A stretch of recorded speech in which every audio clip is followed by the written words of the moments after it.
저는 부산에 사는 40대 초반의 싱글맘입니다. 지금은 초등학생 딸아이와 단둘이 살고 있지만 불과 1년 반 전까지만 해도 저는 평범한 가정주부였습니다. 아니, 굳이 말하자면 평범하게 살고 있다고 믿었던 주부였죠. 제 이야기는 10년 전 한 남자를 만나면서 시작됩니다. 그는 건설회사에서 일하는 성실한 직장인이었습니다. 지인의 소개를 받아서 만나게 되었고 첫인상은 좋았습니다. 말수는 적었지만 묵묵하고 책임감 있어 보였거든요. 주변 사람들도 우리를 보며 잘 어울린다고 했고 저 역시 그렇게 생각했습니다. 2년이 조금 안 되는 길지 않은 연애를 마치고 결혼 준비 과정도 순탄했어요. 시어머니께서는 저를 무척 예뻐하셨어요. 우리 며느리가 보면 볼수록 참 똑부러지고 좋아. 우리 아들이 복 받았다니까. 그런 말씀을 들을 때마다 저는 이 집안의 며느리가 된 게 다행이라고 생각했습니다. 그렇다 보니 결혼 초기에는 큰 갈등도 없었어요. 남편은 매일 성실하게 출근했고 저는 직장을 다니며 살림을 꾸려나갔습니다. 하지만 결혼 생활이 자리를 잡아갈수록 남편의 모습이 조금씩 달라지기 시작했습니다. 아니, 어쩌면 달라진 게 아니라 원래 그런 사람이었는데 제가 몰랐던 걸 수도 있죠. 남편은 점점 더 가부장적인 태도를 보였습니다. 집안일은 당연히 여자가 해야 한다고 생각했고 아이가 태어난 후로 육아 역시 제 몫이었어요. 나는 밖에서 힘들게 일해서 돈 벌어오잖아. 집안일은 당연히 네가 하는 거지. 게다가 출장과 회식이 잦아졌습니다. 주말에도 거래처 사람들과의 술자리가 있다며 자주 집을 비웠어요. 저는 아이를 낳고도 일을 계속했기에 육아와 직장을 병행하는 게 정말 힘들었습니다. 밤늦게까지 아이를 돌보고 집안일을 하고 나면 온몸이 천근만근 무거웠어요. 그런데 남편은 제가 피곤해하는 모습을 보고도 별다른 관심을 보이지 않았습니다. 오늘 회사에서 정말 힘들었어. 그리고 애가 밤새 칭얼대서 잠도 제대로 못 잤고. 징징대는 소리 하지 마. 나도 피곤해. 현장 일이 얼마나 힘든데. 퇴근하고 집에 오면 좀 쉬자. 그는 퇴근 후에는 소파에 누워 TV를 보거나 핸드폰만 들여다봤습니다. 저는 그런 남편을 보며 속으로 한숨을 쉬었지만 내색하지 않았어요. 왜냐하면 그래도 남편은 본인이 말하는 대로 돈은 잘 벌어왔고 덕분에 경제적으로는 부족함이 없었거든요. 친정 부모님도 말씀하셨죠. 요즘 젊은 남자들 중에 그 정도로 돈 잘 벌어오는 사람이 어디 있니? 너가 좀 참고 살아라. 그래서 저는 참았습니다. 불만을 삼키고 웃으며 살았어요. 그러니 주변 사람들이 보기에 우리는 아무 문제 없는 평범한 가정이었습니다. 하지만 제 마음 한켠에는 서서히 공허함이 자리 잡기 시작했습니다. 남편과 대화다운 대화를 나눈 게 언제인지 기억도 나지 않았어요. 우리는 같은 집에 살지만 점점 멀어지고 있었습니다. 그래도 저는 이런 게 결혼 생활이라고, 모두가 이렇게 산다고 스스로를 위로했습니다. 그때는 몰랐죠. 이 평범해 보이던 일상이 곧 산산조각 날 거라는 걸요. 그러던 어느 날 남편이 갑자기 눈물을 흘리며 제게 말했습니다. 나 병원에 다녀왔어. 그 한마디가 제 인생을 완전히 뒤바꿔 놓을 줄은 그때는 전혀 몰랐습니다. 결혼 생활이 권태기에 접어들었다고 생각했던 어느 날이었어요. 남편이 퇴근 후에 거실 소파에 앉아 있더군요. 평소와 달리 TV도 켜지 않고 핸드폰도 보지 않은 채 그냥 멍하니 앉아 있었어요. 당신 왜 그래? 무슨 일 있어? 남편은 한참을 말이 없다가 천천히 고개를 들었습니다. 그의 눈가가 붉어져 있었어요. 남편이 우는 모습을 본 건 결혼 후 처음이었습니다. 나 병원에 다녀왔어. 그 말에 제 심장이 철렁 내려앉았습니다. 남편은 평소에 감기 한 번 안 걸리는 건강한 사람이었거든요. 저는 재빨리 그의 옆에 앉아 물었습니다. 갑자기 무슨 병원이야? 당신 어디 아파? 왜 말을 안 했어? 남편은 한참을 입술을 깨물더니 떨리는 목소리로 말했습니다. 췌장암이야. 말기래. 그 순간 제 머릿속이 하얘졌습니다. 이게 무슨 소리인가 싶었어요. 방금 전까지만 해도 평범한 일상이었는데 갑자기 세상이 무너지는 것 같았습니다. 무슨 소리야? 그럴 리가 없어. 검사를 다시 해봐야지. 이미 3군데 병원에서 확인했어. 다 같은 결과였어.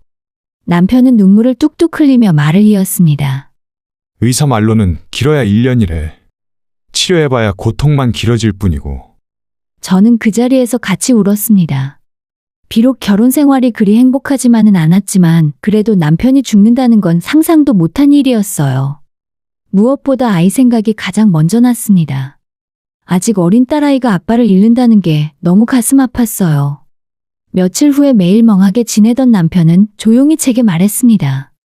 이혼하자. 저는 깜짝 놀라 그를 쳐다봤습니다. 갑자기 무슨 소리야? 병 때문에 그래? 같이 극복할 수 있어. 아니야. 난 당신과 아이한테 짐이 되고 싶지 않아. 병원비도 엄청 많이 들 거고, 무엇보다 내가 점점 망가지는 모습을 보여주고 싶지 않아. 무슨 소리를 하는 거야? 우리가 가족인데? 제발 내 마지막 소원 하나만 들어줘. 나 혼자 조용히 가고 싶어. 당신과 아이는 새로운 삶을 살았으면 좋겠어. 남편은 눈물을 흘리며 계속 이혼을 요구했습니다. 저는 도저히 이해할 수 없었지만 그의 절박함이 진심처럼 느껴졌어요. 그리고 며칠 후에 시어머니께서도 찾아오셨습니다. 시어머니는 제 손을 꼭 잡으며 말씀하셨어요. 며느리야, 우리 아들 마지막 소원이야. 적어도 죽어가는 사람의 소원은 들어줘야 하는 거 아니겠니? 아들이 너랑 아이한테 짐이 되기 싫다는데 그 마음을 헤아려 줘. 어머님, 그래도 그렇지 아직은 가능성이 있잖아요. 의사도 안 된다고 했어. 재산 분할도 너한테 유리하게 해줄게. 집도 다 너 앞으로 하고 아이 양육비도 미리 다 줄게. 제발 부탁이야. 시어머니까지 눈물로 호소하시니 저는 더 이상 버틸 수가 없었습니다. 결국 저는 협의 이혼에 동의했습니다.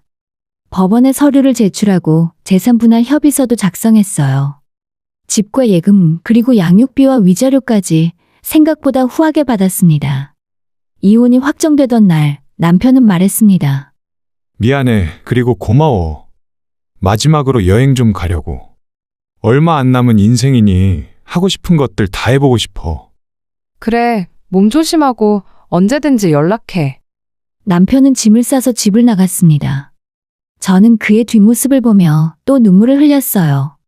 죽어가는 남편을 위해 이혼만이 내가 할 수 있는 마지막 배려라고 생각했습니다.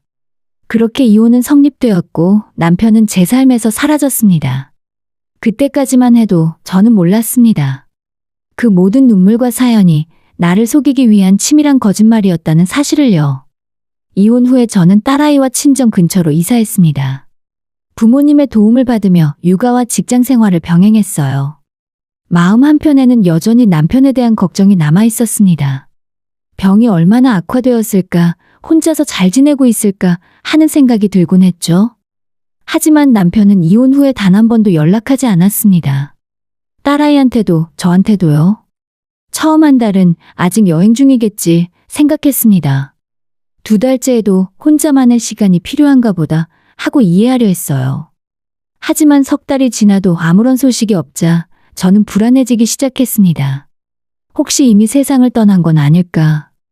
병원 어딘가에 홀로 입원해 있는 건 아닐까? 그런 생각에 시어머니께 전화를 걸어봤지만 전화는 받지 않으셨어요. 어느 날 딸아이가 물었습니다. 엄마, 아빠는 언제 와? 아빠 보고 싶어. 아빠는 지금 여행 중이야. 조금 있으면 연락 올 거야. 거짓말을 하는 제 입술이 떨렸습니다. 딸아이에게 아빠가 병에 걸려 죽어간다는 사실을 어떻게 말해야 할지 몰랐어요.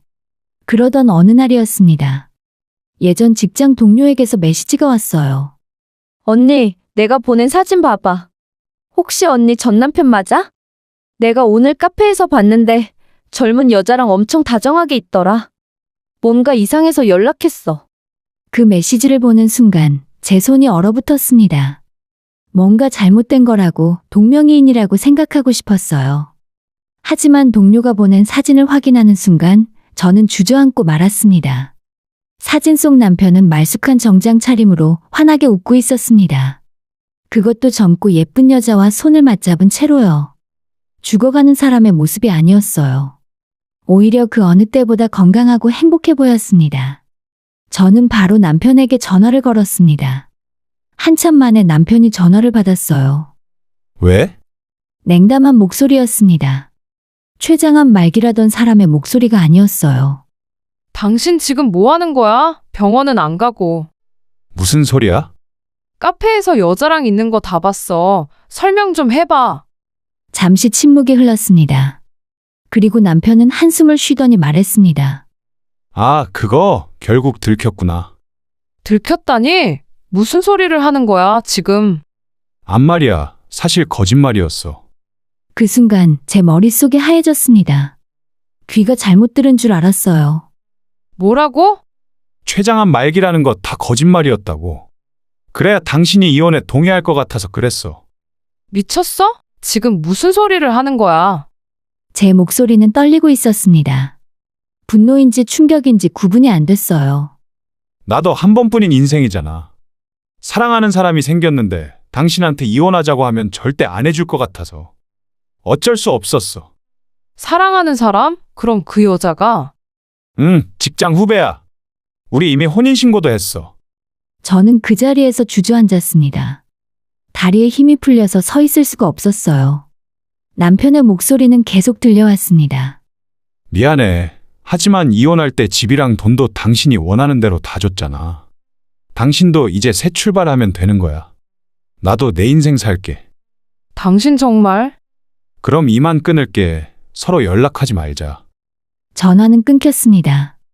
저는 그날 밤 한숨도 자지 못했습니다. 남편의 눈물과 시어머니의 애원, 그리고 딸아이를 안고 울던 그의 모습, 모든 것이 연기였다는 사실이 믿기지 않았어요. 저는 바보였습니다. 10년을 함께 산 사람을 믿었던 제가 바보였어요. 그가 흘린 눈물을 진심이라고 믿었던 제가 한심했습니다. 며칠 후에 지인을 통해서 더 자세한 이야기를 들었습니다. 남편은 저와 이혼하기 1년 전부터 이미 그 여자와 만나고 있었다고 해요. 이혼 후에 바로 그 여자와 신혼여행까지 다녀왔다더군요. 제가 딸아이를 안고 울고 있을 때 그는 새 여자와 행복한 시간을 보내고 있었던 거예요.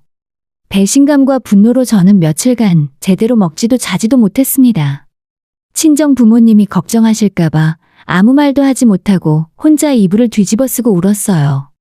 그날 이후 제 마음속에서 남편은 완전히 죽은 사람이 되었습니다. 아니, 죽은 사람보다 못한 존재가 되었죠. 남편에게 속았다는 사실을 알고 난 후에 저는 한동안 멍하게 지냈습니다. 아침에 눈을 떠도 현실감이 없었어요. 이게 꿈인지 생시인지 구분이 안 됐습니다. 거울을 볼 때마다 초췌해진 제 얼굴이 낯설게 느껴졌어요. 무엇보다 힘들었던 건 누구에게도 이 사실을 털어놓을 수 없다는 것이었습니다. 친정 부모님은 남편이 췌장암에 걸려서 이혼했다고만 알고 계셨거든요. 만약 사실대로 말씀드리면 부모님이 얼마나 분노하실지 또 얼마나 저를 걱정하실지 뻔했어요. 어머니는 가끔 조심스럽게 물으셨습니다. 사위가 요즘은 어떠니? 병원 치료는 잘 받고 있대? 네, 잘 지낸대요. 부모님께 거짓말을 할 때마다 입안이 쓰디쓴 것 같았습니다. 하지만 어쩔 수 없었어요. 부모님께 또 다른 걱정을 끼치고 싶지 않았습니다. 저는 밤이면 혼자 이불을 뒤집어 쓰고 울었습니다. 억울했고 분했어요. 제 결혼 생활이 한순간에 거짓으로 물들어버린 것 같았습니다. 남편이 웃으며 했던 모든 말들, 저를 안아주던 순간들, 함께 찍은 가족 사진들, 그 모든 것이 이제는 가짜처럼 느껴졌어요. 제일 힘든 건 딸아이 앞에서는 아무 일도 없는 것처럼 웃어야 한다는 것이었습니다. 아이는 아직 어렸지만 엄마의 감정을 민감하게 느끼는 나이였거든요. 엄마, 왜 울어? 어느 날 딸아이가 제 눈가에 눈물 자국을 보고 물었습니다. 아니야, 엄마 안 울었어. 눈에 뭐가 좀 들어갔나 봐. 엄마 요즘 슬퍼 보여. 아빠 때문에 그래? 딸아이의 그 말에 저는 더 이상 참을 수가 없었습니다. 아이를 꼭 안아주며 말했어요. 엄마는 괜찮아. 우리 둘이서 행복하게 살면 돼. 응, 나는 엄마만 있으면 돼. 딸아이의 말에 저는 정신이 번쩍 들었습니다. 그래, 이럴 때가 아니었어요. 제가 무너지면 딸아이는 누가 지켜주나요? 저는 이 아이의 유일한 보호자였습니다. 그날부터 저는 마음을 다잡았습니다. 매일 아침 거울을 보며 스스로에게 말했어요. 나는 괜찮다. 나는 강하다. 나는 이겨낼 수 있다. 친정에는 진실을 끝까지 숨기기로 했습니다. 대신 친한 친구 한 명에게만 사실을 털어놓았어요. 친구는 제 이야기를 듣고 함께 울어주었고 그것만으로도 큰 위로가 되었습니다. 그 인간 진짜 쓰레기네. 어떻게 그런 거짓말을 할 수가 있어? 이제 와서 후회해봤자 소용없어. 이혼은 이미 끝났고. 그래도 넌 집이랑 위자료는 제대로 받았잖아. 그나마 다행이야. 친구 말이 맞았습니다. 남편이 거짓말로 이혼을 유도한 건 용서할 수 없지만 재산 분할만큼은 제대로 받았어요. 집도 제 명의로 넘어왔고 양육비와 위자료도 목돈으로 받았습니다. 덕분에 경제적으로는 부족함이 없었죠. 저는 일과 육아에만 집중했습니다. 회사에서는 누구보다 열심히 일했어요. 야근도 마다하지 않았고 어려운 프로젝트도 자원해서 맡았습니다. 그렇게 일에 몰두하다 보니 남편 생각을 할 시간이 점점 줄어들었어요. 퇴근 후에는 오롯이 딸아이와 시간을 보냈습니다. 함께 요리도 하고 그림도 그리고 책도 읽었어요. 주말에는 근처 공원에 가서 자전거도 타고 영화도 보러 갔습니다. 신기한 건 딸아이가 아빠를 거의 찾지 않았다는 거예요. 처음 몇 달은 가끔 물어봤지만 시간이 지나면서 아빠 이야기를 꺼내지 않았습니다. 아이는 제가 생각한 것보다 훨씬 강했어요. 6개월쯤 지났을 때 회사에서 좋은 소식이 들려왔습니다. 제가 승진 대상자로 선정된 거예요. 팀장님이 불러 말씀하셨습니다. 요즘 일하는 거 보니까 정말 달라졌어요. 집중력도 좋고 성과도 확실하고. 다음 달부터 과장으로 승진입니다. 감사합니다. 오랜만에 진심으로 기뻤습니다. 그동안의 노력이 인정받은 것 같았어요. 퇴근 후에 딸아이에게 좋은 소식을 전했습니다. 우리 딸 엄마가 회사에서 승진했어. 와, 축하해, 엄마. 그럼 치킨 먹자. 딸아이와 함께 치킨을 먹으며 웃고 떠드는 그 순간 문득 깨달았습니다. 저는 이미 새로운 삶을 살고 있었고 이젠 남편 없이도 충분히 행복할 수 있었습니다. 물론 가끔 밤에 혼자 있으면 분노가 치밀어 오를 때가 있었어요. 남편이 새 여자와 행복하게 사는 모습을 상상하면 억울하고 화가 났습니다. 하지만 저는 그런 감정을 오래 붙들고 있지 않으려고 노력했어요. 대신 마음속으로 되뇌었습니다. 나를 속인 사람은 결국 자기 삶의 대가를 치를 것이다. 거짓으로 쌓은 관계는 오래가지 못한다. 시간이 지나면서 분노는 점점 옅어졌습니다. 대신 냉정한 현실감이 자리 잡았어요. 결국 이런 사람이라면 이번 일이 아니더라도 언젠가는 이혼했을 거야. 이라는 체념도 들었습니다. 차라리 지금 끝난 게 다행이라고, 늦게 알았으면 더 큰 상처를 받았을 거라고 생각했어요. 이혼 후 1년이 지날 무렵 저는 완전히 다른 사람이 되어 있었습니다. 더 강해졌고 더 독립적이 되었어요. 이제는 누구에게도 기대지 않고 제 힘으로 살아갈 수 있다는 자신감이 생겼습니다. 다행히 딸아이도 밝고 건강하게 자라고 있었어요. 학교에서도 잘 지내고 친구들도 많았습니다. 우리 모녀는 서로에게 가장 든든한 버팀목이 되어 주었어요. 그렇게 저는 새로운 삶에 적응해가고 있었습니다.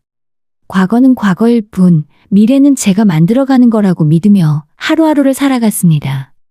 그런데 그때는 몰랐습니다. 1년 후 제 앞에 또 다른 반전이 기다리고 있을 줄은요. 이혼한 지 1년하고도 10개월쯤 지났을 때였습니다. 주말 오후에 딸아이와 집에서 영화를 보고 있는데 초인종이 울렸어요. 누가 올 시간도 아니었고 택배를 시킨 것도 없었는데 이상했습니다. 문을 열어보니 시어머니가 서 계셨습니다. 1년 넘게 보지 못했던 얼굴이었어요. 시어머니는 많이 야위셨더군요. 머리에는 흰머리가 늘었고 얼굴에는 주름이 깊게 패여 있었습니다. 여기는 왜 오셨어요?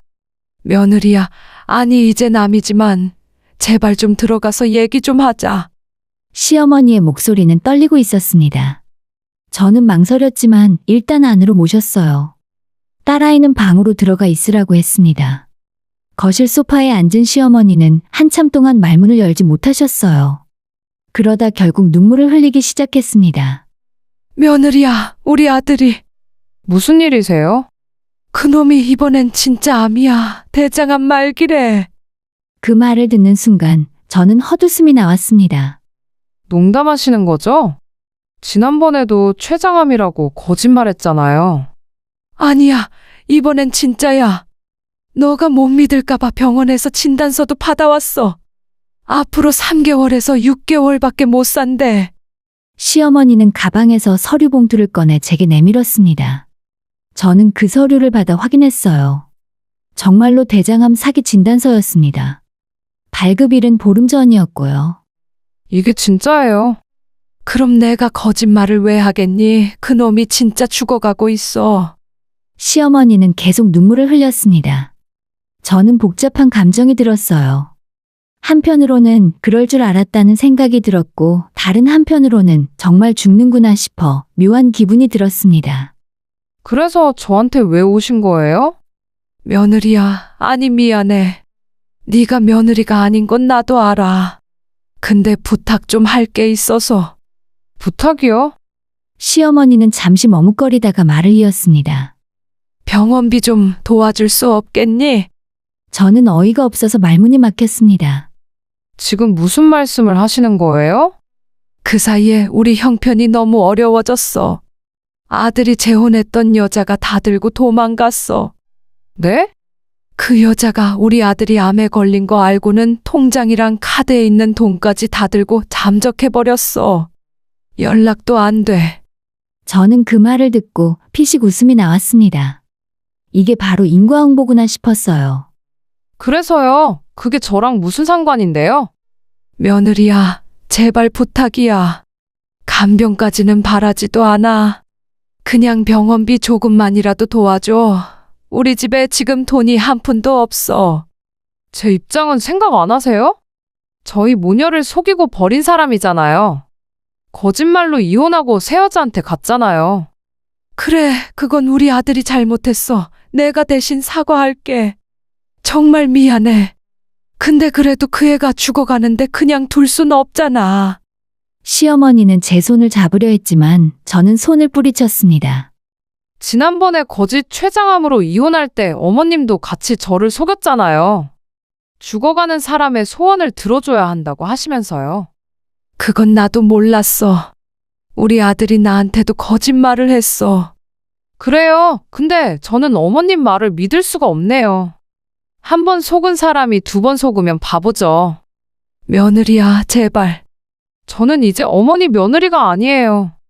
그리고 그 사람 치료비는 그 사람이 알아서 해야죠. 저를 속이고 가정을 버린 사람이잖아요. 그 대가를 치를 때가 온 거예요. 시어머니는 한동안 울다가 결국 일어섰습니다. 그래, 내가 너무 뻔뻔했구나. 미안해, 그냥 가마. 시어머니가 나간 후에 저는 한동안 멍하니 앉아 있었습니다. 딸아이가 방에서 나와 물었어요. 엄마, 할머니 왜 온 거야? 그냥 오랜만에 인사하러 오셨어. 할머니 우는 것 같았는데? 괜찮아. 신경 쓰지 마. 그날 밤 저는 잠을 이룰 수 없었습니다. 남편이 정말 죽어간다는 사실이 계속 머릿속을 맴돌았어요.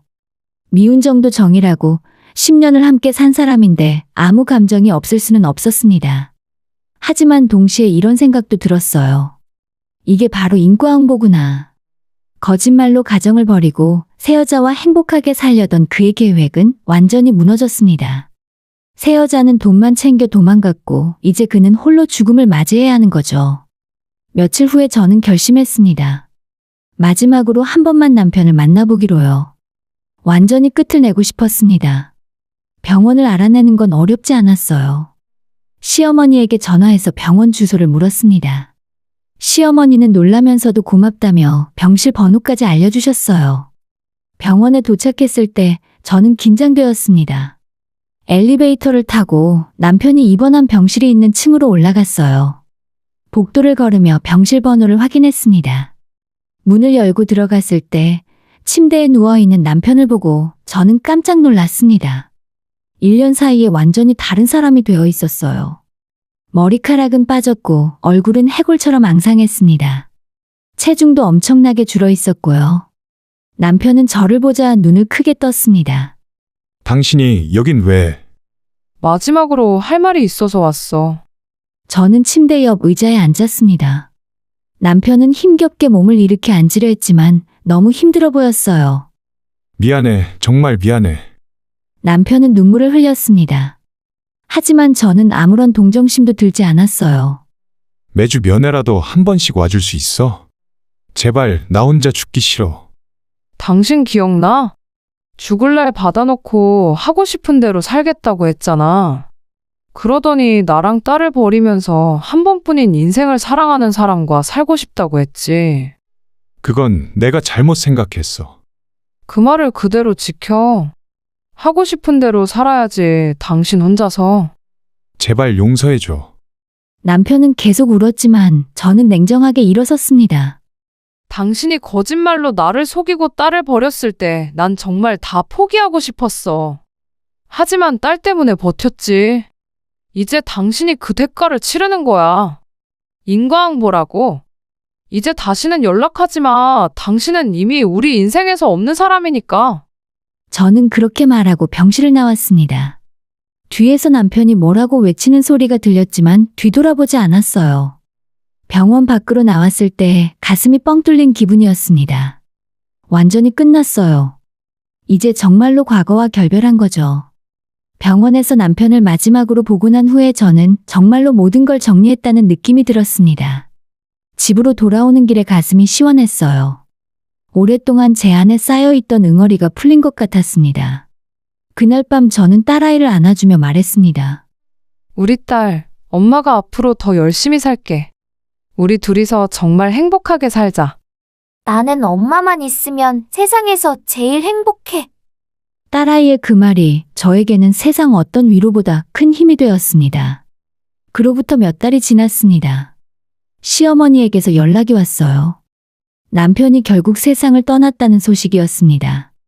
장례식에 와달라는 말씀은 없었고 그냥 알려드린다는 말씀만 하셨어요. 그래요, 알겠습니다. 저는 담담하게 전화를 끊었습니다. 사실 슬프지도 안타깝지도 않았어요. 그저 그렇구나 싶었습니다. 제 마음속에서 남편은 이미 오래전에 죽은 사람이었으니까요. 장례식에는 끝까지 가지 않았습니다. 딸아이에게도 사실을 알리지 않았어요. 아이가 굳이 지금 알 필요가 없다고 생각했습니다. 남편은 스스로 가족을 버렸고 그 선택의 결과를 혼자 감당한 거니까요. 시간은 계속 흘러갔습니다. 저는 회사에서 인정받으며 커리어를 쌓아갔어요.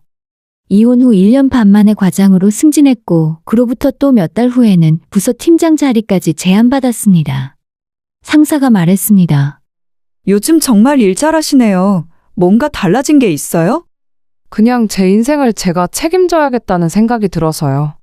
멋진데요. 이번 프로젝트도 잘 부탁드립니다. 일이 바쁠수록 저는 더 행복했습니다. 제가 하는 일에서 의미를 찾았고 성과를 낼 때마다 뿌듯했어요. 무엇보다 경제적으로 완전히 독립했다는 사실이 자신감을 주었습니다. 딸아이도 건강하게 잘 자라고 있었어요. 학교에서는 반장도 했고 친구들과의 관계도 좋았습니다. 선생님께서 상담 때 말씀하셨어요. 어머님, 따님이 정말 밝고 긍정적이에요.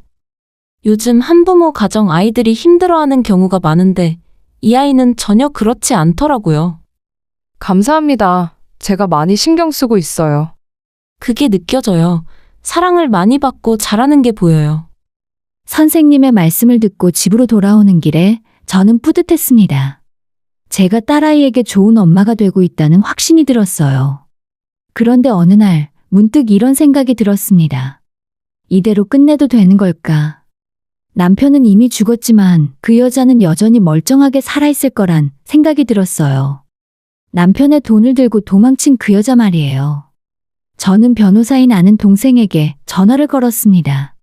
나야 법률 상담 좀 하고 싶은데. 무슨 일인데? 상간녀 소송 가능해? 동생은 잠시 침묵하더니 물었습니다.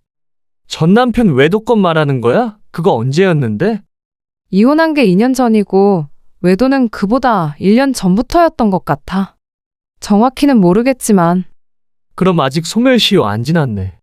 외도 시점부터 3년 안에는 소송 가능해. 근데 증거는 있어? 혼인신고 기록이랑 주변 증언 받을 수 있어. 그리고 전 남편이랑 통화 녹음한 것도 있고. 그 정도면 충분할 것 같은데 진짜 할 거야? 하고 싶어. 그 여자가 아무 일도 없다는데 떵떵거리고 사는 게 너무 억울해. 동생은 제 의지가 확고하다는 걸 느꼈는지 진지하게 말했습니다. 알겠어. 그럼 내가 도와줄게. 일단 그 여자 신원부터 정확히 파악해야 해.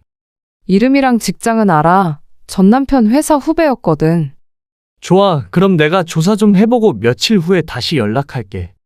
일주일 후에 동생에게서 연락이 왔습니다. 카페에서 만나서 자세한 이야기를 들었어요. 누나, 그 여자 찾았어. 지금 다른 회사로 이직했더라고. 근데 SNS 보니까 완전 잘 살고 있던데? 동생이 보여준 SNS 사진에는 그 여자가 해외여행 가서 웃고 있는 모습이 담겨 있었습니다. 전 남편한테서 가져간 돈으로 호화롭게 사는 게 분명했어요. 이 여자가 우리 가정을 파괴했어. 그리고 전 남편을 속여서 돈까지 챙겨 도망갔고. 증거자료 정리해서 소장 작성할게. 위자료는 얼마나 청구할 거야? 3천만 원. 오케이, 진행하자. 그렇게 저는 상간녀 소송을 준비하기 시작했습니다. 변호사의 도움으로 증거 자료를 모으고 주변 지인들의 증언도 받았어요. 전 남편과 그 여자가 함께 있는 모습을 목격한 사람들의 진술서도 확보했습니다. 소장을 제출한 날, 저는 묘한 기분이 들었습니다. 복수라기보다는 정의를 세운다는 느낌이었어요. 잘못한 사람이 대가를 치르게 하는 것, 그게 제가 원하는 거였습니다. 몇 달 후에 법원에서 첫 재판이 열렸습니다. 그 여자는 변호사를 선임해서 나왔어요. 법정에서 그 여자를 직접 보는 건 처음이었습니다. 재판은 여러 차례 이어졌고 결국 제가 승소했습니다. 법원은 그 여자에게 2천만 원의 위자료를 지급하라고 판결했어요. 제가 청구한 금액보다는 적었지만 그래도 만족스러웠습니다. 판결문을 받아 들고 법원을 나오는 길에 동생이 말했습니다. 수고했어. 이제 진짜 다 끝났네. 고마워. 앞으로 어떻게 할 거야? 어떻게 하긴 그냥 살아야지. 딸이랑 행복하게. 집으로 돌아와서 딸아이를 안아주었습니다. 아이는 엄마가 왜 이렇게 기분이 좋은지 궁금해했어요. 엄마, 무슨 좋은 일 있어? 엄마가 오늘 아주 중요한 일을 끝냈어. 무슨 일인데? 나중에 크면 알려줄게. 지금은 그냥 엄마가 행복하다는 것만 알면 돼. 그날 밤 저는 오랜만에 편안하게 잠들었습니다. 꿈도 꾸지 않았어요. 그저 깊고 평화로운 잠이었습니다. 이제 저는 더 이상 피해자가 아니었습니다. 생존자였어요. 거짓말과 배신으로 무너진 삶을 다시 일으켜 세웠고 법적으로도 정의를 찾았습니다. 회사에서는 계속 승진 가도를 달렸고 딸아이는 중학생이 되어서도 건강하고 밝게 자랐어요. 저는 이제 혼자서도 충분히 행복할 수 있다는 걸 알았습니다. 가끔 친구들이 재혼 생각 없냐고 물어볼 때가 있었어요. 하지만 저는 고개를 저었습니다. 지금이 딱 좋아. 나 혼자서도 충분해. 그래도 외롭지 않아? 외롭긴 한데 그게 나쁘지만은 않더라. 시간이 흐르면서 저는 과거의 상처들을 완전히 내려놓았습니다. 더 이상 남편을 원망하지 않았고 그 여자에 대한 분노도 사라졌어요. 그저 제 앞길만 바라보며 걸어갔습니다. 지금도 저희 모녀는 서로를 의지하며 살아가고 있습니다. 이제 저는 확신하고 있어요. 거짓으로 망가진 인생은 진실로 다시 세워질 수 있다는 것을요. 그리고 오늘도 다짐합니다. 어떤 어려움이 와도 저는 다시 일어설 수 있다고 말이죠. 왜냐하면 저는 이미 그렇게 해냈으니까요.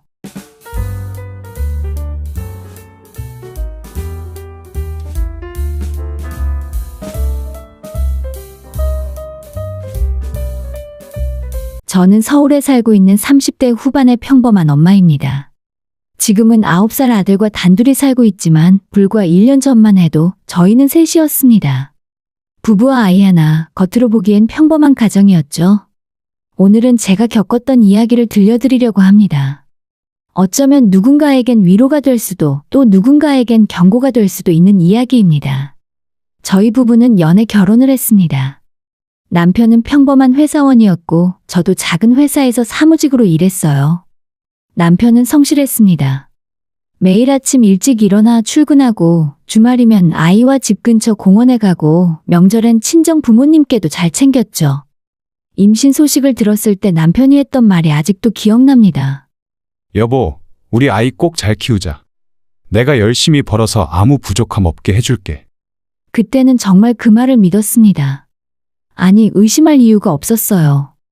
아들이 태어나고 돌이 지나고 유치원에 들어가고 시간은 그렇게 흘러갔습니다.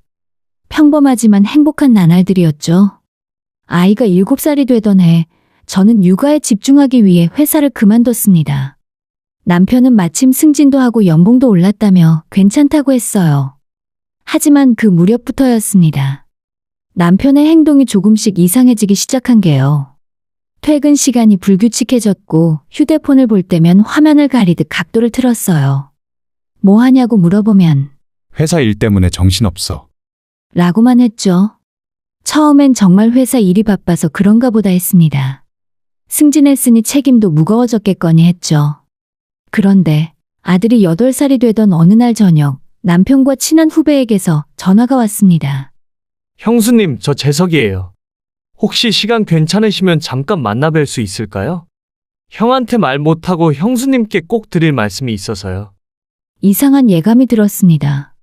남편 지인이 몰래 저를 만나자고 한다는 게 심상치 않았어요. 다음 날 저는 아들을 친정에 맡기고 그 친구를 만났습니다. 카페에 앉은 재석 씨의 표정은 무거웠습니다. 한참을 망설이던 그가 입을 열었어요. 형수님, 죄송합니다. 제가 먼저 말씀드렸어야 했는데, 형이 요즘 주식을 하고 있는 거 알고 계세요? 아니요, 처음 듣는데요. 우리 남편이 주식을 언제부터 했다는 거예요? 한 1년 넘은 것 같아요. 처음엔 소액으로 시작했는데, 요즘엔 금액이 너무 커져서. 형수님, 솔직히 말씀드릴게요. 형이 은행에서 대출까지 받아서 주식하고 있어요. 그것도 신용대출이요. 머릿속이 하얘졌습니다. 신용대출을 받았다고요? 제가 모르는 사이에? 얼마나 빌렸는데요? 제가 알기론 5천만 원 정도요. 그런데 그게 다가 아닐 수도 있어요.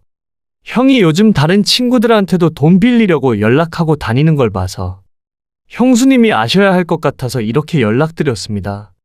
5천만 원. 감히 상상도 못할 금액이었습니다. 우리 부부의 1년 생활비보다 훨씬 많은 돈을 저 모르게 빌려서 주식에 쏟아부었다니. 그날 밤 저는 남편을 기다렸습니다. 평소보다 늦게 들어온 남편의 얼굴은 피곤해 보였어요. 아니, 이제 보니 피곤한 게 아니라 초췌했습니다. 여보, 우리 얘기 좀 해. 갑자기 무슨 얘기? 남편의 목소리가 떨렸습니다. 벌써 눈치를 챈 것 같았죠. 당신 요즘 주식하지? 그것도 대출받아서? 남편의 얼굴이 순식간에 하얗게 질렸습니다. 그리고 한참을 말없이 서 있던 남편이 그 자리에 주저앉았어요. 미안해. 미안하다는 게 무슨 소용이야? 당신 지금 정신이 있는 거 맞아? 대출만 5천만 원이라며? 그걸 나 몰래 빌렸어? 처음엔 용돈 벌 생각으로 시작했어. 그런데 조금씩 수익이 나니까 욕심이 나더라고. 우리 아들 교육비도 마련하고 당신한테 좀 더 여유 있게 해주고 싶었어. 근데 자꾸 잃기 시작하니까 본전 생각에 계속하게 됐어. 남편은 울먹이며 말했습니다. 하지만 그 눈물이 진심인지 아니면 들킨 것에 대한 두려움인지 알 수가 없었어요. 지금 남은 돈은 얼마야? 남편은 고개를 떨구며 작게 말했습니다. 다 잃었어. 대출받은 5천만 원을 전부 날렸다니 저는 그 자리에서 아무 말도 할 수가 없었습니다. 그날 밤 저는 잠을 이룰 수가 없었어요.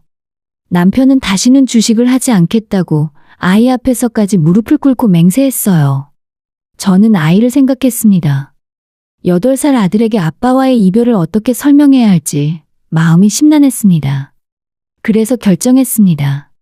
한 번만 더 믿어보기로요. 하지만 그게 더 큰 불행의 시작이었다는 걸 그땐 몰랐습니다. 남편의 약속을 믿기로 한 후에 저는 정말 열심히 노력했어요. 가계부를 꼼꼼히 적고 남편의 통장을 제가 관리하기 시작했어요. 남편도 처음 몇 달은 성실하게 월급을 통장에 넣었고 퇴근 후엔 바로 집으로 왔습니다. 여보, 나 진짜 정신 차렸어. 우리 아들 생각하면 다시는 그런 짓 안 해.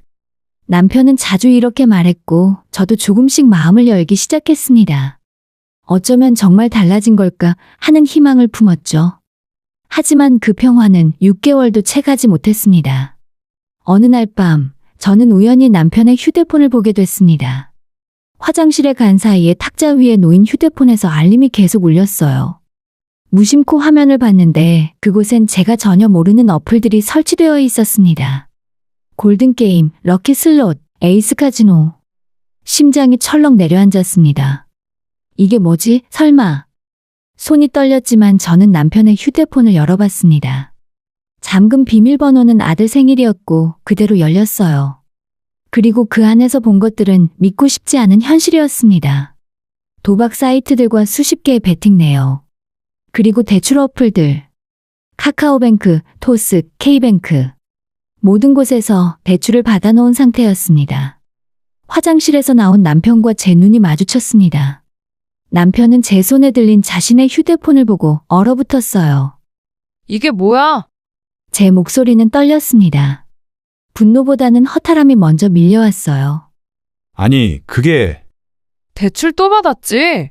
주식 다음엔 도박이야. 인터넷 도박? 남편은 아무 말도 못했습니다. 변명조차 하지 못하고 그저 고개만 숙이고 있었어요. 당신 나한테 뭐라고 했어?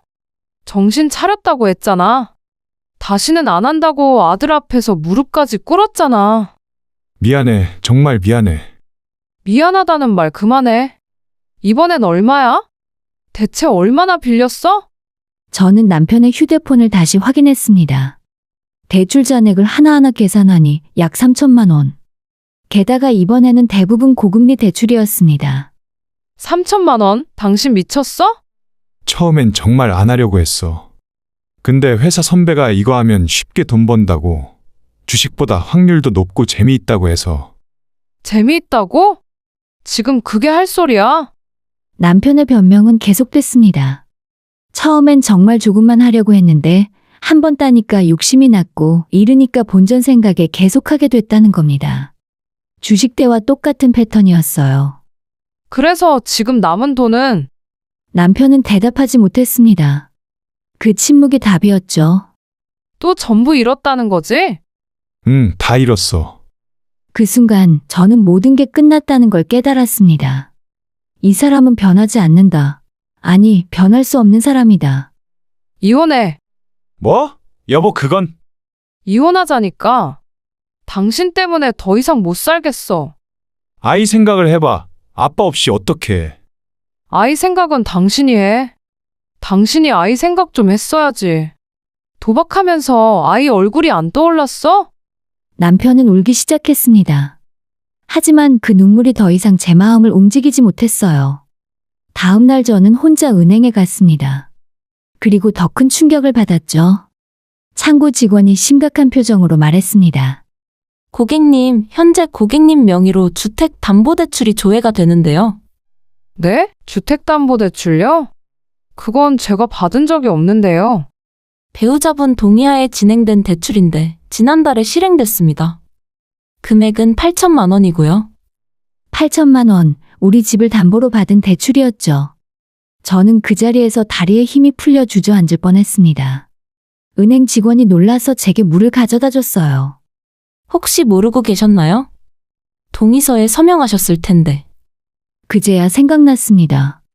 한 달 전쯤 남편이 세금 관련 서류라며 서명해달라고 했던 것을요. 저는 의심 없이 서명했었죠.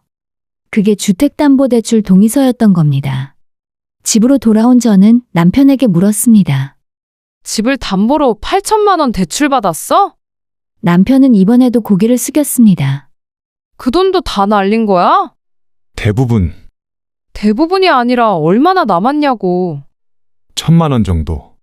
7천만 원을 날렸다는 얘기였습니다. 우리 집을 담보로 빌린 돈을요. 저는 더 이상 참을 수 없었습니다. 그날 바로 이혼 전문 변호사를 찾아갔어요. 변호사는 제 이야기를 듣고 고개를 끄덕였습니다. 충분히 이혼 사유가 됩니다. 배우자의 도박 중독과 재산 탕진, 사기에 준하는 행위까지 위자료 청구도 가능하고요. 남편은 어떻게든 이혼을 막으려 했습니다. 시부모님을 모시고 와서 무릎을 꿇기도 했어요. 며느리야, 제발 한 번만 더 기회를 줘. 내가 책임지고 아들 버릇을 고칠게. 시어머니가 눈물을 흘리며 말했지만 저는 마음을 바꾸지 않았습니다. 어머님, 저도 이미 한 번 기회를 줬어요. 하지만 남편은 그 기회를 또 배신했어요. 이제는 제 아들을 위해서라도 이 결혼을 끝내야 해요. 그래도 아이한테 아빠가 필요하지 않겠어? 아이한테는 건강한 엄마 하나가 병든 아빠보다 낫습니다. 결국 이혼 조정이 성립됐습니다. 모든 빚은 남편이 책임지기로 했고 양육권은 당연히 제게 왔어요. 집은 담보대출 때문에 팔아야 했지만 남은 돈으로 작은 전셋집이라도 구할 수 있었습니다. 마지막으로 남편을 만난 날 그가 말했어요. 정말 미안해. 나 때문에 너무 고생했지. 저는 대답하지 않았습니다. 미안하다는 말을 이제는 듣고 싶지 않았으니까요. 아들 잘 키워. 나는 자격이 없는 아빠니까. 그렇게 저와 남편의 7년간의 결혼 생활은 끝이 났습니다. 아들에게 이혼 사실을 말할 때가 가장 힘들었습니다. 8살 아이가 이해를 할 수 있을까, 상처받지 않을까 걱정이 앞섰죠. 엄마, 아빠는 왜 안 와? 우리 아들, 엄마가 할 말이 있어. 아빠랑 엄마는 이제 따로 살기로 했어. 왜? 아빠가 뭐 잘못했어? 저는 아이의 눈을 똑바로 바라보며 말했습니다. 아빠는 우리 아들을 정말 사랑해. 하지만 어른들 사이에는 해결할 수 없는 문제가 생겼어. 그래서 따로 사는 게 서로에게 더 좋은 거야. 다행히 아들은 울지 않았습니다. 다만 조용히 고개를 끄덕였어요. 그 모습이 오히려 더 마음 아팠습니다. 엄마, 그럼 우리 이제 어떻게 되는 거야? 엄마가 우리 아들 잘 키울 거야. 걱정하지 마. 그날 밤 저는 아들을 꼭 안고 잠들었습니다. 그리고 다짐했죠. 이제부터는 우리 둘이 잘 살아가면 된다고 말이죠. 이혼 후에 저는 봉천동의 작은 전세집으로 이사를 했습니다. 친정 부모님이 전세 자금을 도와주셨고 저는 새로운 시작을 위해 브런치 카페를 열기로 결심했어요. 요리는 원래 제가 좋아하던 일이었습니다. 결혼 전에 베이킹 학원도 다녔었고 SNS에 올린 제 요리 사진들이 반응이 좋았거든요. 부모님은 처음엔 걱정하셨지만 제 의지가 확고하자 응원해 주셨습니다. 우리 딸 힘들겠지만 엄마 아빠가 있으니까 걱정하지 마. 손주도 우리가 봐줄 테니까. 아버지의 그 말에 얼마나 울었는지 모릅니다. 가게는 집에서 걸어서 10분 거리에 있는 작은 상가였어요. 보증금 3천, 월세 80만 원. 부담스러운 금액이었지만 해볼 만하다고 생각했습니다. 인테리어는 최대한 직접 했어요. 페인트 칠도 하고 중고 가구도 사고 소품도 직접 만들었습니다. 아들도 주말마다 따라와서 저를 도와줬습니다. 엄마, 이 꽃병 여기 놓으면 예쁠 것 같아. 우리 아들이 센스가 있네. 그래, 거기다 놓자. 그렇게 2달 동안 준비해서 브런치 카페가 문을 열었습니다. 처음엔 손님이 많지 않았어요. 하루에 2-3팀 정도였습니다. 그래도 저는 포기하지 않고 매일 아침 일찍 나와서 빵을 굽고 샐러드를 준비했습니다. 그리고 한 달쯤 지났을 때 SNS를 통해 입소문이 나기 시작했어요. 특히 제가 만든 프렌치 토스트와 수제 리코타 치즈 샐러드가 인기였습니다. 사장님, 인스타그램 보고 왔어요. 여기 정말 예쁘네요. 음식도 너무 맛있어요. 사진 찍어도 돼요? 손님들의 이런 말들이 저에게는 큰 힘이 됐습니다. 내가 잘하고 있구나. 우리 모자가 잘 살아갈 수 있겠구나. 아들도 새 환경에 잘 적응했습니다. 전학 간 학교에서 친구들도 사귀었고 성적도 올랐어요. 주말마다 가게에 와서 손님들에게 물 날라주는 걸 도와주기도 했죠. 어머, 사장님 아드님이에요? 너무 착하고 예쁘게 생겼네요. 손님들이 아들을 칭찬할 때마다 저는 뿌듯했습니다. 우리 잘하고 있다고, 이렇게 살면 된다고 스스로를 다독였어요. 이혼한 지 6개월쯤 지났을 때였습니다. 어느 날 오후에 가게에 손님이 없을 때 제 휴대폰이 울렸어요. 모르는 번호였습니다. 여보세요. 나야, 잘 지냈니? 시어머니였습니다. 이혼한 후에 처음 듣는 목소리였죠. 순간 가슴이 철렁했어요. 무슨 일이세요? 미안해, 갑자기 연락해서. 그런데 손주 얼굴이 너무 보고 싶어서. 한 번만 볼 수 있을까? 시어머니의 목소리는 많이 지쳐 있었습니다. 예전의 당찬 모습은 온데간데 없고 뭔가 기운이 없어 보였어요. 저는 망설였습니다. 비록 이혼했지만 시어머니가 아들을 예뻐해 준 건 사실이었거든요. 아들도 할머니를 좋아했고요. 알겠어요. 이번 주 토요일에 집으로 오세요. 점심 준비해 놓을게요. 고맙다. 정말 고마워. 토요일이 됐습니다. 초인종이 울리고 문을 열었을 때 저는 깜짝 놀랐어요. 시어머니는 완전히 다른 사람 같았습니다. 예전엔 항상 단정하고 옷도 깔끔하게 입으셨는데 그날 시어머니의 모습은 충격적이었어요. 옷은 낡고 구겨져 있었고 머리는 산발이었습니다. 얼굴은 헬쑥하게 살이 빠져서 볼이 움푹 들어가 있었어요. 손등엔 핏줄이 울긋불긋 튀어나와 있었고요. 어머님, 미안해. 내가 좀 형편이 안 좋아서. 시어머니는 작게 웃었지만 그 웃음엔 생기가 없었습니다. 들어오세요. 아들이 방에서 뛰어나왔습니다. 할머니, 아이고, 우리 손주 그동안 많이 컸네. 할머니가 얼마나 보고 싶었는지 아니? 시어머니는 아들을 꼭 안았습니다. 그리고 눈물을 흘리셨어요. 점심을 준비하는 동안 시어머니는 거실에서 아들과 이야기를 나눴습니다. 저는 부엌에서 그 모습을 지켜봤어요. 식탁에 음식을 차리고 함께 앉았습니다. 시어머니는 숟가락을 들더니 눈물을 또 흘리셨어요.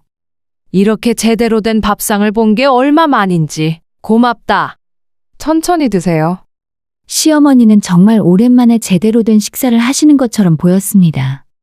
급하게 먹다가 체하실까봐 물을 자주 권했어요. 식사 후에 아들을 방으로 보낸 뒤 시어머니와 단둘이 이야기를 나눴습니다. 무슨 일 있으세요? 많이 안 좋아 보이시는데.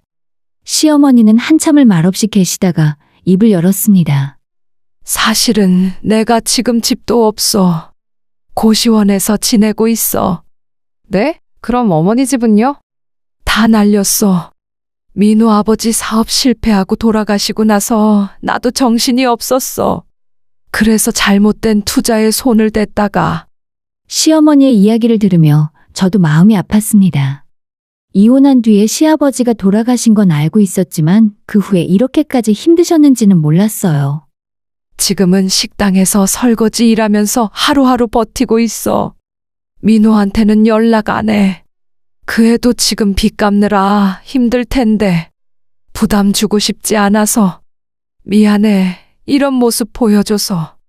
그냥 손주 얼굴만 한번 보고 싶었어. 저는 시어머니가 안쓰러웠습니다.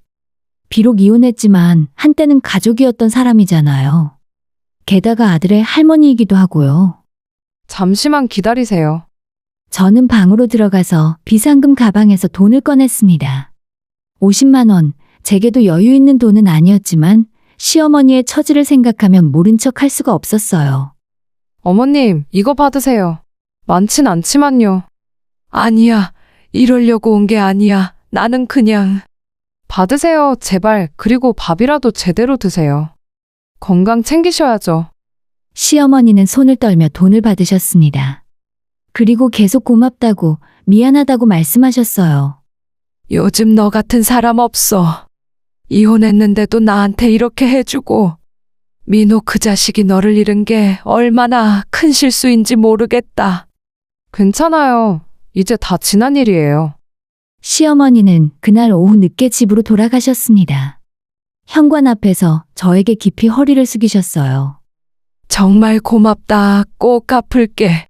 갚을 생각 마시고 건강만 챙기세요. 문을 닫고 돌아서는데 가슴 한편이 답답했습니다. 안쓰러운 마음도 들었지만 한편으론 불안한 예감도 들었어요. 하지만 그건 그냥 예감이 아니었습니다. 일주일 후에 시어머니에게서 다시 전화가 왔습니다. 며느리 미안한데 다시 한 번만 도와줄 수 있을까? 그때부터였습니다. 제 평화로운 일상이 다시 흔들리기 시작한 게 말이죠. 시어머니의 두 번째 전화는 첫 번째보다 훨씬 더 직접적이었습니다. 며느리 미안해. 그런데 이번 달 고시원비를 못 냈어. 쫓겨날 것 같아. 30만 원만 빌려줄 수 있을까? 꼭 갚을게. 저는 망설였습니다. 이미 50만 원을 드렸는데 또 돈을 달라는 게 마음에 걸렸어요. 하지만 고시원에서 쫓겨난다는 말에 차마 거절할 수가 없었습니다. 알겠어요. 계좌번호 보내주세요. 고맙다. 다음 달 월급 받으면 바로 갚을게. 하지만 돈을 갚는 일은 없었습니다. 대신 2주 후에 또다시 전화가 왔어요. 식당에서 잘렸어. 나이가 많다고. 새 일자리 구할 때까지만 도와줄 수 있을까? 이번엔 50만 원만. 이번엔 제가 단호하게 말했습니다. 어머님, 저도 여유가 없어요. 가게 운영하는 것도 빠듯한데 계속 이렇게 도와드릴 수는 없어요. 그래도 우리가 한때는 가족이었잖아. 지금 내가 굶고 있다고. 시어머니의 목소리가 갑자기 날카로워졌습니다. 예전에 그 부드러운 톤은 온데간데 없었어요. 저도 힘들어요. 죄송하지만 이번엔 도와드릴 수 없어요. 내가 네 아들 할머니인데 그렇게 모질게 굴 수 있어? 저는 전화를 끊어버렸습니다. 처음으로 시어머니에게 단호하게 거절한 순간이었죠. 하지만 그게 끝이 아니었습니다. 다음 날 오후 가게에 손님이 가득했을 때 시어머니가 갑자기 나타났습니다. 시어머니는 큰 소리로 저를 부르며 가게 안으로 들어왔어요. 손님들이 놀라서 저를 쳐다봤습니다. 어머님, 여기서 이러시면 안 돼요. 밖에서 이야기해요. 저는 시어머니를 밖으로 데리고 나갔습니다. 하지만 시어머니는 가게 앞에서 더 큰 소리를 냈어요. 너가 사람이야? 시어머니가 굶어 죽게 생겼는데 50만 원도 안 줘? 어머님, 조용히 하세요. 뭐가 조용히 해? 돈 내놔 당장. 지나가던 사람들이 저희를 쳐다봤습니다. 너무 창피하고 화가 났어요. 제가 이미 80만 원 드렸잖아요. 더 이상은 못 드려요. 80만 원? 그까짓 거? 내가 손주 키우는데 얼마나 들었는데.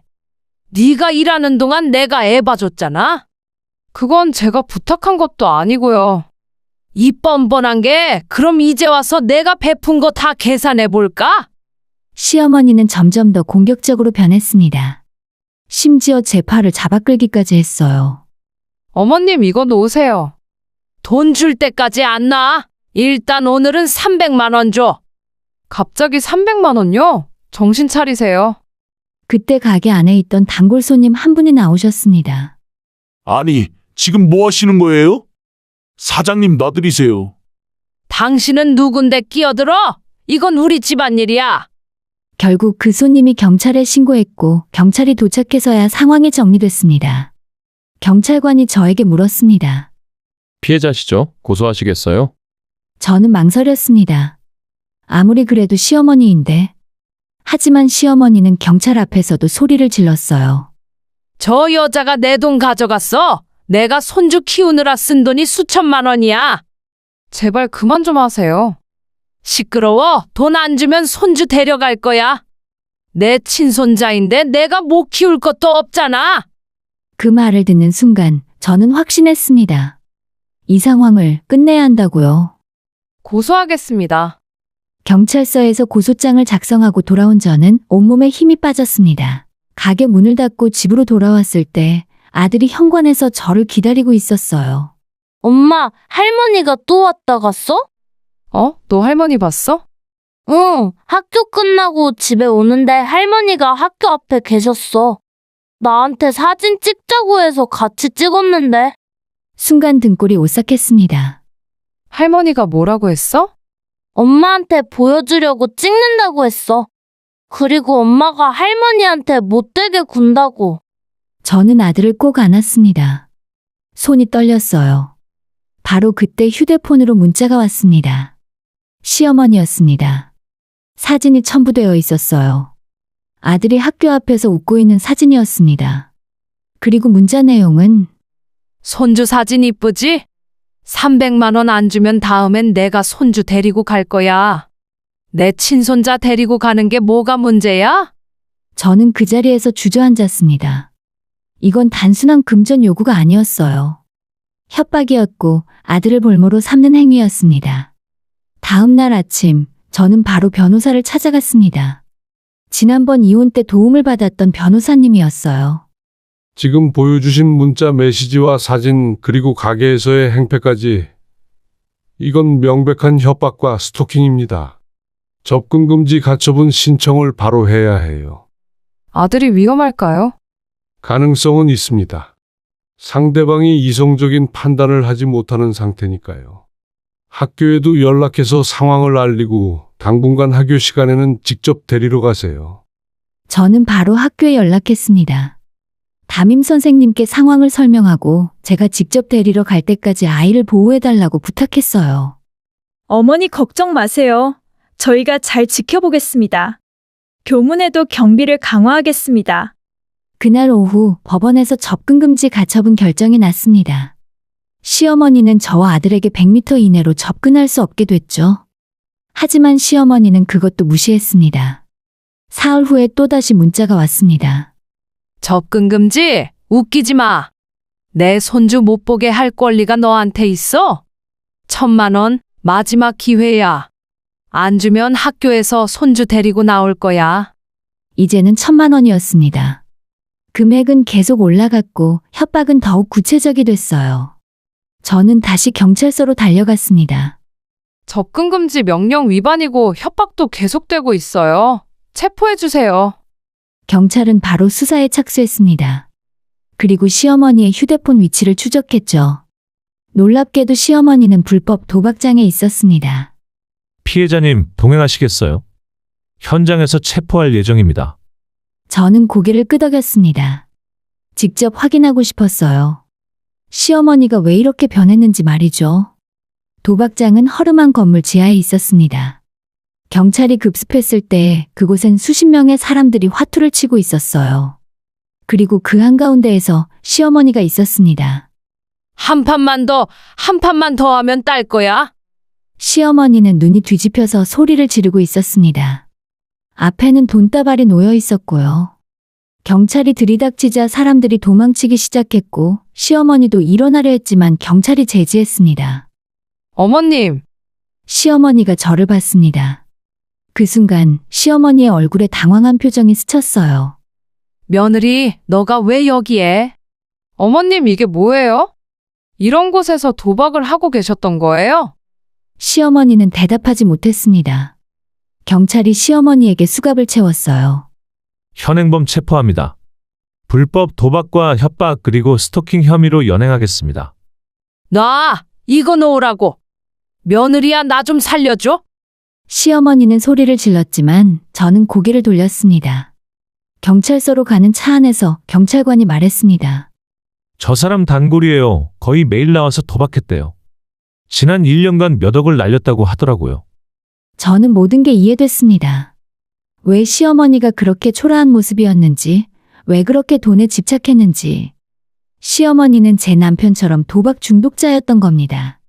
그날 밤 저는 아들에게 말했습니다. 이제부터 할머니 당분간 못 봐. 왜? 할머니 어디 가셨어? 할머니가 잘못된 일을 하셔서 지금 벌 받고 계셔. 엄마가 다 설명해 줄게. 저는 아이의 나이에 맞게 조심스럽게 설명했습니다. 도박이 무엇인지, 왜 나쁜 것인지, 그리고 할머니가 지금 어떤 상황인지를요. 아들은 울지 않았습니다.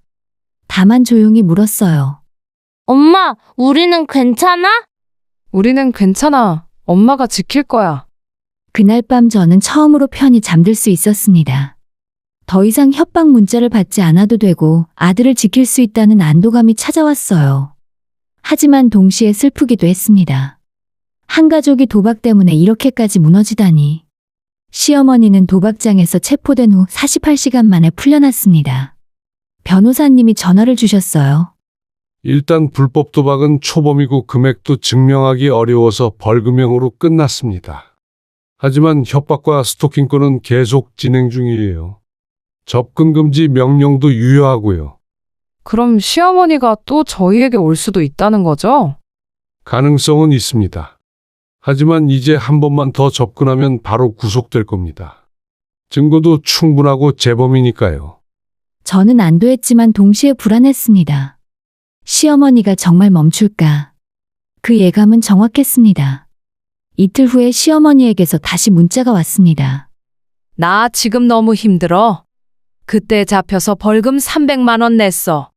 그 돈 빌린 거야. 지금 이자가 장난 아니야. 제발 좀 도와줘.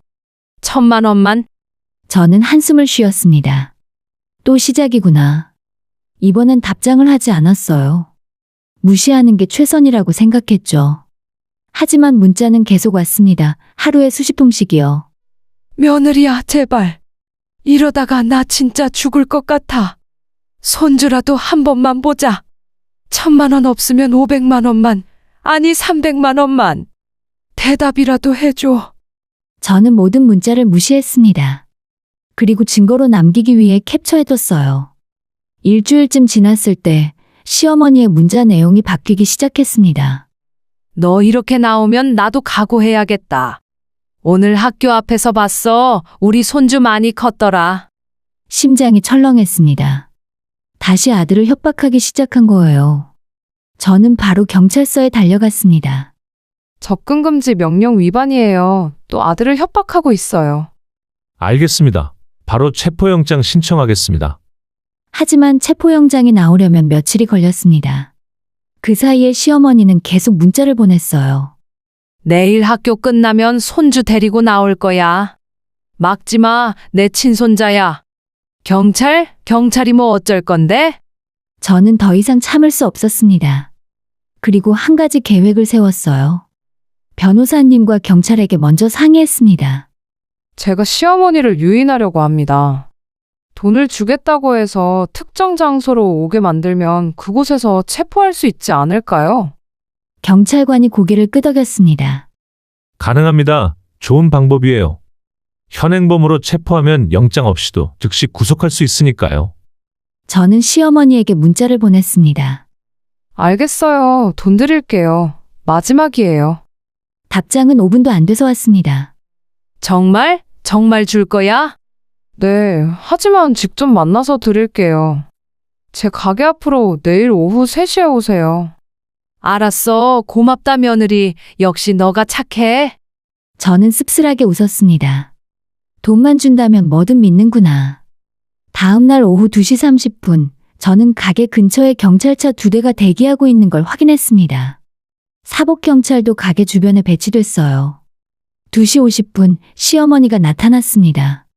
예전보다 더 초췌해진 모습이었어요. 머리는 산발이고 옷도 더러웠습니다.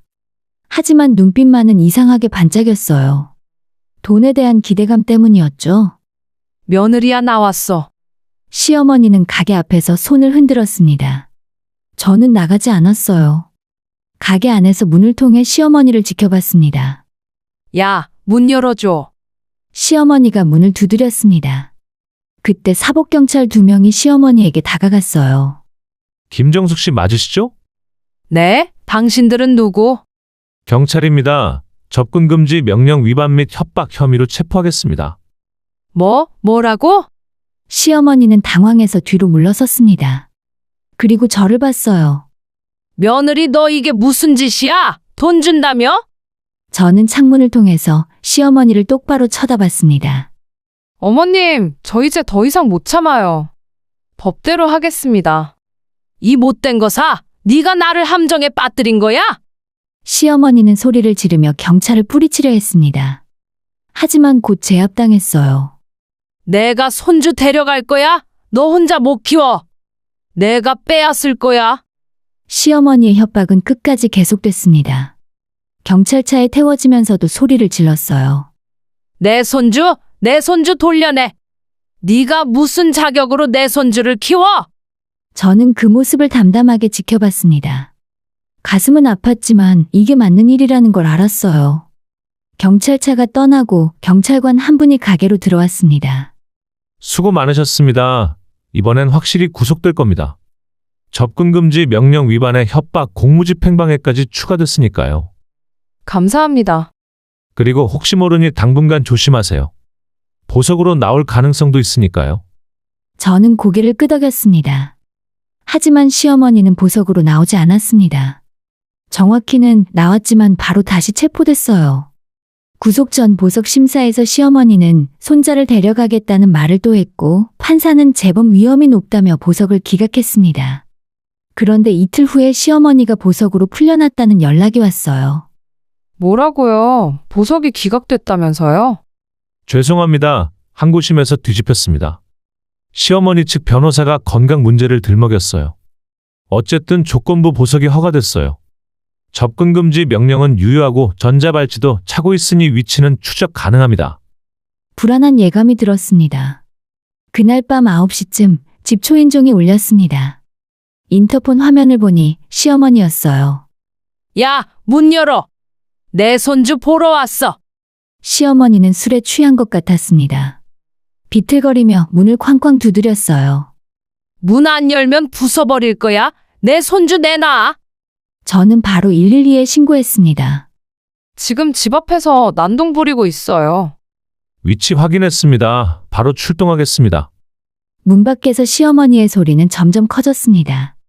문 열어. 내 손주야. 내가 볼 권리 있어. 경찰 불렀어요. 지금 당장 돌아가세요. 경찰? 내가 무서워할 줄 알아? 오늘은 손주 데려갈 거야. 그때 갑자기 시어머니가 문을 발로 쿵 하고 찼습니다. 아들이 겁에 질려 제 뒤에 숨었어요. 엄마, 괜찮아, 우리 아들. 경찰이 곧 올 거야. 몇 분 후에 사이렌 소리가 들렸습니다. 그리고 경찰관들이 도착했어요. 내가 뭘 잘못했어? 내 손주 보는 게 죄야? 접근 금지 명령 위반입니다. 현행범 체포하겠습니다. 시어머니는 또다시 제압당했습니다. 하지만 이번에는 더 심하게 저항했어요. 놔라고. 내 손주만 보고 갈게. 시어머니는 울면서 소리를 질렀습니다. 복도에 있던 이웃들이 나와서 그 모습을 지켜봤어요. 저는 문을 열고 나갔습니다. 그만하세요. 이제 정말 끝이에요. 며느리야, 손주만 한 번. 시어머니의 눈에서 눈물이 흘렀습니다. 하지만 저는 더 이상 흔들리지 않았어요. 어머님은 손주를 사랑하는 게 아니에요. 그냥 돈이 필요한 거잖아요. 저를 협박하려고 제 아들을 이용하는 거잖아요. 아니야, 나는 정말. 경찰차 안으로 시어머니가 태워졌습니다. 이번에는 정말 마지막이었어요. 경찰관이 저에게 말했습니다. 이번엔 보석 안 나옵니다. 재범이고 현행범이니까요. 최소 6개월은 구속될 겁니다. 감사합니다. 집으로 돌아와서 아들을 안았습니다. 아들은 울고 있었어요. 엄마, 할머니가 무서워. 이제 괜찮아. 할머니 안 올 거야. 엄마가 우리 아들 지켰어. 그날 밤 저는 아들과 함께 침대에 누워 이야기를 나눴습니다. 우리 아들 무서웠지? 응, 근데 엄마가 있어서 괜찮았어. 엄마가 항상 지켜줄게. 시어머니는 구속된 후에 재판이 진행됐습니다. 검사는 시어머니에게 징역 1년 6개월을 구형했어요. 스토킹과 협박, 접근금지 명령 위반, 공무집행방해. 죄목이 여러 개였죠. 재판정에서 시어머니를 다시 봤습니다. 수감복을 입은 시어머니는 더욱 초췌해 보였어요. 판사가 물었습니다. 피고인, 마지막으로 할 말 있습니까? 시어머니는 저를 바라봤습니다. 그리고 작게 말했어요. 며느리야, 미안해. 내가 정신이 없었어. 도박이 나를 망쳤어. 저는 아무 말도 하지 않았습니다. 그저 담담하게 시어머니를 바라봤어요.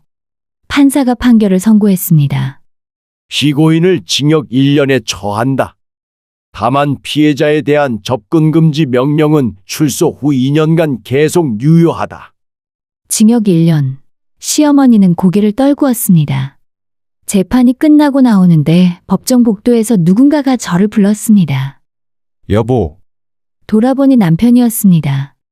1년 만에 보는 얼굴이었어요. 남편은 많이 수척해져 있었습니다. 머리엔 흰머리가 늘었고 표정도 어두웠어요. 무슨 일이야? 그냥 엄마 재판 소식 듣고 왔어. 그리고 너한테 할 말이 있어서. 저는 잠시 망설이다가 근처 카페로 남편을 데려갔습니다. 커피를 앞에 두고 남편이 입을 열었어요. 미안해, 정말 미안해. 지금 와서 미안하다는 게 무슨 의미가 있어? 알아, 너무 늦었다는 거. 하지만 그래도 꼭 하고 싶었어. 내가 얼마나 큰 실수를 했는지 이제야 깨달았어. 남편의 눈에 눈물이 맺혔습니다. 엄마가 체포됐다는 소식 듣고 나도 정신이 번쩍 들었어. 엄마도 나처럼 도박 중독이었던 거야. 우리 집안이 이렇게 망가진 게 다 도박 때문이었어. 그래서? 나 지금 치료받고 있어. 도박 중독 치료. 상담도 받고 자조 모임도 나가고 있어. 빚도 갚고 있고. 저는 아무 말 없이 남편을 바라봤습니다. 너한테 다시 돌아가고 싶다는 게 아니야. 나도 자격 없다는 거 알아. 그냥 아들한테 미안하고 너한테 미안해서 내가 너무 큰 상처를 줬다는 거 인정해.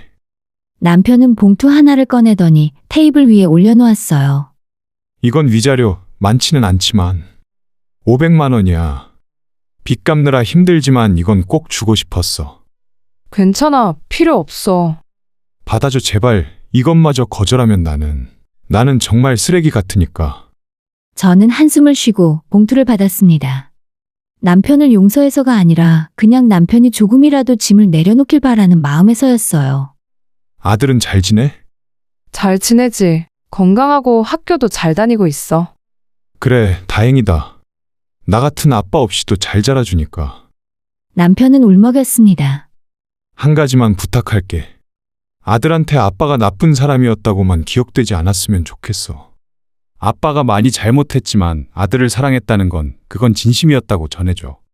알겠어. 당신 걱정이나 해. 남편과의 대화는 그렇게 끝났습니다. 카페를 나서며 저는 뒤돌아보지 않았어요. 이제 정말 끝이었습니다. 남편과도 시어머니와도 말이죠. 가게로 돌아왔을 때 단골 손님 몇 분이 기다리고 있었어요. 사장님, 드디어 오셨네요. 저희가 얼마나 기다렸는지 몰라요. 감사합니다. 바로 준비해 드릴게요. 저는 다시 일상으로 돌아왔습니다. 주문받고 요리하고 손님들과 이야기 나누고 그 평범한 일상이 너무나 소중했어요. 몇 달 후에 가게에 좋은 소식이 찾아왔습니다. 한 유명 블로거가 저희 가게를 방문하고 후기를 올렸는데 그게 엄청난 반응을 얻은 거예요. 그 글이 올라간 이후에 손님이 폭발적으로 늘었습니다. 주말엔 웨이팅이 생길 정도였어요. 매출도 3배 이상 올랐고 아르바이트 직원도 2명 더 고용하게 됐습니다. 6개월 후에 저는 더 큰 결정을 내렸어요. 가게를 확장 이전하기로 한 거죠. 역 앞에 좋은 위치에 있는 50평짜리 상가를 계약했습니다. 이번에는 보증금 1억, 월세 300만 원입니다. 부담스러운 금액이었지만 해볼 만하다고 판단했어요. 새 가게는 대성공이었습니다. 오픈 첫날부터 손님이 가득 찼고 지역 신문에도 소개됐어요. 직원도 5명으로 늘렸고 저는 이제 주방과 경영을 동시에 관리하게 됐습니다. 바쁘지만 행복했어요. 제 손으로 이뤄낸 것들이 자랑스러웠습니다. 부모님께도 용돈을 드릴 수 있게 됐고 아들에게도 더 좋은 환경을 만들어줄 수 있었어요. 어느 날 저녁 아들과 함께 집 근처 공원을 산책했습니다. 엄마, 나 오늘 학교에서 장래희망 발표했어. 그래? 뭐라고 했는데? 요리사, 엄마처럼. 정말? 응, 나도 엄마처럼 맛있는 음식 만들어서 사람들 행복하게 해주고 싶어. 가슴이 뭉클했습니다.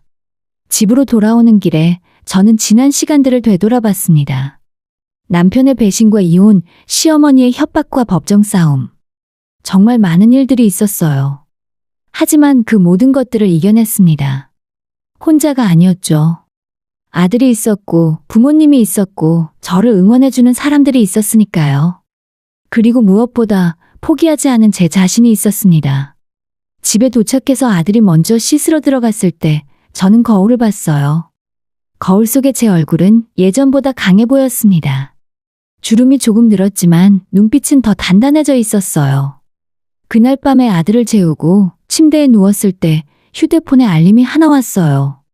가게 인스타그램에 달린 댓글이었습니다. 사장님 오늘 브런치 정말 맛있었어요.